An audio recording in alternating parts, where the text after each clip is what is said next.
Cabdiraxmaan Daahir Jelle madaxafiiseedka waxbarashada degmada Gorbaqsa ayaa ka warbixiyay geedi socodka waxbarasho ee degmadaas wuxuuna yiri Bismillah marka hore booqashada soo booqateen TV-ga nabad aad bayna ku mahadcelinaynaa marka xigta xafiiska waxbarashada degmada Gorbaqsa waxaan ka horeynayaa qaab dhismeedkiisa xafiiska waxbarashada degmada Gorbaqsa waa 3 waaxood saddexdaas oo kala ah waaxda xaqiijinta tayada ee supervision loo yaqaan waaxda TDB-ga iyo waaxda manhajka saddexda qaybood ba xafiiska waxbarashada qaab dhismeedkiisu yahay cudurda shaqaalaha xafiiska waxbarashada ee xafiiska ka howlgala markii laga reebo xirfadlayaasha macallimiinta waa 98 xubnaha ka howlgala xafiiska waxbarashada gudihiisa marka xigta dhanka barayaasha heerarkooda waxbarasho markaan dhahno iyo qaab dhismeedka barayaasha ay kala leeyihiin macallimiinta loo yaqaan AB-da waa 42 totalkooda macallimiinta loo yaqaan TTA ayada waa 119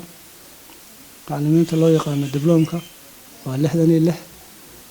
macallimiinta degree-ga waa 24 master male totalkooda macallimiinta ka howlgala xafiiska waxbarashada waa 251 tirada dugsiyada degmada Gorbaqsa waa 43 dugsi dugsiyada formalka waa 15 dugsi dugsiyada AB-da waa 14 dugsiyada leh sagaalaad ilaa 10 waa 2 dugsi dugsiyada leh sagaalaad ilaa 12 waa 2 dugsi marka noocyada dhismayaasha dugsiyada haddii aan sii dhaadhaco dugsiyada AB-da dhismaha waa 6 dugsiyada balbalooyinka inta badan dugsiyada AB-da waxaan isticmaalnaa balbalooyin iyo daashash iyo geed hoosti qabadka xafiiska annaga u sii gelina marka leena daashash baa loo isticmaalaa inta badan 43 dugsi oo iskugu jira formal iyo AB iyo dugsi sare weeyaan inta ugu badan waan gaarsiinay annagu hadii meelaha ugu yar ee mandharada hoosaadka ah ayaa daashashka laga isticmaalaa inkastoo abaabulka ka qaybgalka bulshada loo isticmaalo marka qaab dhismeedka inta xafiiska uu qabtay sanadkan mashaariic waan soo sheegi doonaa duleera inta badan waxa qabalayada iyo iskuulada 43 inta daashashka isticmaasha ayaa yar marka warbixinta ayaan idinku dareemaa in daashashka hata ay adeega bixiyaan adeegu guri kaliya uma istaagay geed hoosti hataa lagu bixin markaas haddii xagga dhanka xogta ardayda la diiwaan geliyay sanadka sala dugsiyeedka 2013 iyadoo ardaydii hore aan la ku darin tirada ardayda cusub ee la diiwaan geliyay qorshe wuxuu ahaa 4086 waxa fulayna waa 3067 ardayda aan diiwaan gelin weeyaan sanadkan 2013 ardayda guud markaan sheegnay iyadana qorshe wuxuu ahaa 1 ilaa 12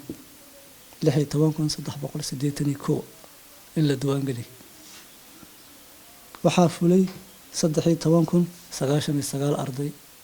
ayaa wax ka barata degmada Gorbaqsa 43 dugsi markii loo qaybiyo heer daboolka waxbarashadu boqolkiiba waa 79 kala saarida ardayda markaan kala saarnay ardayda heerarkooda kala duwan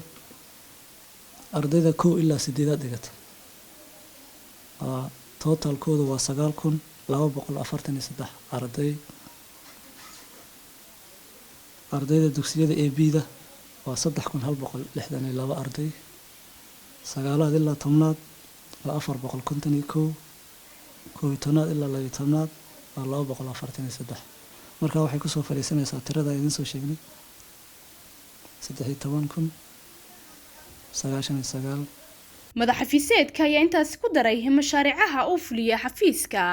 sidoo kale wuxuu wax ka taabtay dhismaha dugsiga sare ee ka socda degmada Gorbaqsa oo shaqadiisa joogsatay qandaraaslihii hawshaasi gacanta ku hayay awgeed.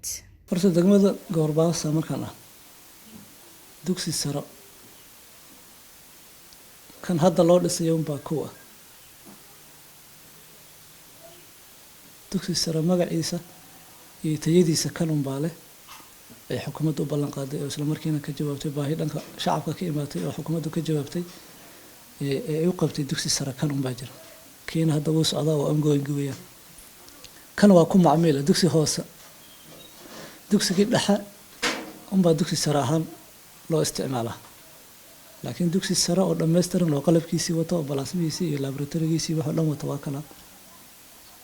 uu socdo hadda duleera sanadkan qorshe waxaa sanadkan gudihiisa inaan waxbarashada lagu bilaabo laakiin sanadkan duleera waa lagu bilaabaya dhammaadkiisa ama bilowgiisa dugsi sare kan unbaa hadda ku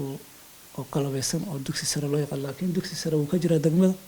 macallimiinta ayaa way joogaan adeegii loogu talagalay in la fuliyo. gabagabadiina wuxuu fariin u diray bulshada inay ka faa'iideystaan waqtiga iyo fursadaha waxbarasho. bulshadu kulley waxaan u reebi lahaa faa'iidada waxbarashada leedahay inay fahanto ay ka qayb qaadato ololaha waxbarashada in ubadkooda meel walba ay joogaan waxbarashada ay ka qayb qaadsiiyaan inay dareemaan waxbarashada faa'iidada ay leedahay mustaqbalka ilmahooda waxay ku xiran tahay waa mustaqbalka waxbarashada weeyaan